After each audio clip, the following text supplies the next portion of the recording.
અધિક પોલીસ મહાનિર્દેશક શ્રી એટીએસ ગુજરાત રાજ્ય અમદાવાદનાઓના માર્ગદર્શન હેઠળ કેફી પદાર્થ અને માદક પદાર્થોના સેવનની પ્રવૃત્તિને સદંતર રીતે નેસ્તનાબૂદ કરવા તેમજ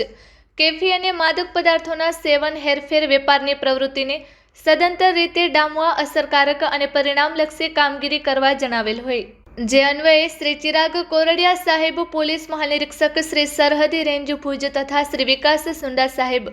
પોલીસ અધિક્ષક શ્રી પશ્ચિમ કચ્છ ભુજનાઓએ પશ્ચિમ કચ્છ જિલ્લામાં નાર્કોટિક્સની ગેરકાયદેસર પ્રવૃત્તિ સાથે સંકળાયેલ ઇસમો વિરુદ્ધ કડક કાર્યવાહી કરવા સૂચના આપેલ હોય, જેથી નાર્કોટિક્સની બધી સદંતર નેસ્તનાબૂદ કરવા એસઓજીના પોલીસ ઇન્સ્પેક્ટર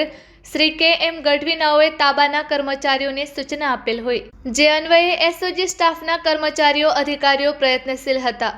દરમિયાન તારીખ 17 ડિસેમ્બર 2025ના રોજ એસઓજી સ્ટાફના કર્મચારીઓ ભુજ શહેર વિસ્તારમાં પેટ્રોલિંગમાં હતા. તે દરમિયાન એએસઆઈ નરેન્દ્રસિંહ ઝાલા તથા પોલીસ હેડ કોન્સ્ટેબલ રઘુવીરસિંહ જાડેજાનાઓને મળેલ ખાનગી રાહે સચોટ બાતમી હકીકત અન્વયે જરૂરી વર્કઆઉટ કરી ભુજ શહેરમાં આવેલ ભાવેશ્વરનગર વિસ્તારમાંથી આરોપીના રહેણાંક મકાનમાંથી આરોપી વિપુલા ઉર્ફે મીના વિનોદભાઈ પટેલ, ઉંમર વર્ષ 31, રહે મૂળ ગામ નારણપર, તાલુકો ભુજ, હાલ રહે ભાવેશ્વરનગર, રાજહંસ ટાવર, 5મો માળ, ફ્લેટ નંબર 505, ભુજવાડી પાસેથી માદક પદાર્થ મેફેડ્રોન 12 ગ્રામ, કિંમત ₹36,000ના નાર્કોટિક્સના મુદ્દામાલ સાથે ઝડપી પાડી મજકૂર આરોપી વિરુદ્ધ ભુજ શહેર બી ડિવિઝન પોલીસ સ્ટેશનમાં એનડીપીએસ એક્ટ હેઠળ કાયદેસરની કાર્યવાહી કરવામાં આવેલ છે. કબજે કરેલ મુદ્દામાલ